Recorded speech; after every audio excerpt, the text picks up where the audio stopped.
When I think of a tribute speech, I don't know where to begin or exactly who to tribute first.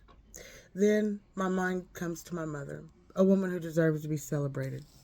My mother never knew this, but I saw her eating potted meat one day, around the age of 13 or 14, and it was when I decided to fend for myself, come hell or high water. Some people say potted meat. Well, that's just pate for a cracker, depending on their upbringing and age. Well, when I would see my mother come home from work, a newly single mother, making enough food for my brother, myself, and any child she thought was hungry, I always assumed she ate also. I always assumed that since she offered nutrients to anyone with the need to have them supplemented, she too was being replenished, taken care of, and her needs were being met.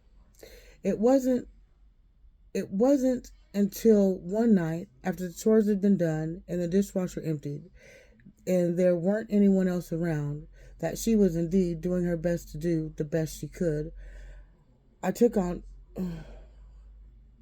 I took on babysitting jobs, tutored and ultimately found employment at Coit's beer stand.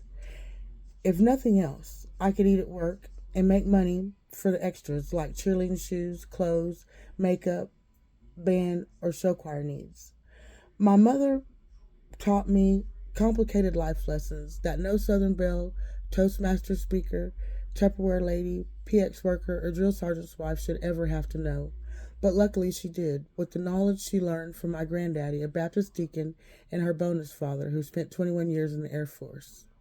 Those men, along with my father's first-hand knowledge that possum was greasy and eel was perfectly edible, she showed us how to pivot at a moment's notice, hopefully with the cool grace and lack of hesitation she exemplified in real life. What will we do next scenarios that Batman and Robin seemed to me would flinch about? She did it all with no cape, no medals, and multiple unheard thank yous, spoken minutes, hours, even years after her selfless acts were completed without as much as a mumble or deep sigh, by way of birthday invitations, commitments announcements, or calls out of the blue. She wasn't a meddler. She was the one you could talk to first instead of relying on your cronies, as she would say. And I would say their misguided opinion of right. And she was a steel trap. My mother smelled like angel's wings to me and entered a room with a sort of excitement that could stir up a heathen and send you to church at the same time. If you knew it, you knew it. If you didn't ever get to witness it, that was your loss. She was my biggest cheerleader and my biggest fan. Even when I was too shy to stand up for National Honor Society, she was right there clapping as my name was called.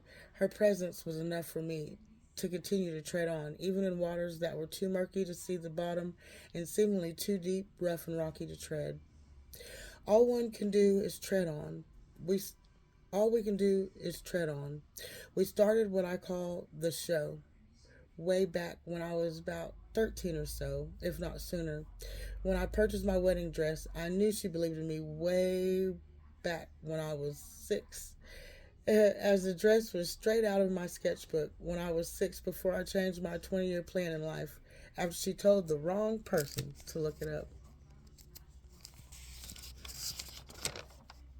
She was she was there through 2 weeks of drums, first chair trumpet, second chair clarinet, and fingers too chunky to play or learn the piano. Almost like a natural with slender fingers born to play. If my mother were still here, it wouldn't be so hard to pick up a pen and write something, anything. Mountains of Things, performed by Tracy Chapman, was just the beginning of what will she do next. And Tin Man, performed by Miranda Lambert, tells the void her loss in my life has created. As the song was written about the loss of a child and arranged while watching The Wizard of Oz. The light missing from her eyes at the end of my I Know She Didn't poems, and I can't believe she did performances like she and I had this secret, and if she liked it, I loved it. I would sing her You Are My Sunshine every morning, and when she survived the bombing, I would make sure to sing it to her every day no later than 9:15 a.m., no matter what was going on. If I had to celebrate the life and reflect on memories made by, for, and with, it would be by the ones made with Marianne Henson. Because, like I said, she was my sunshine.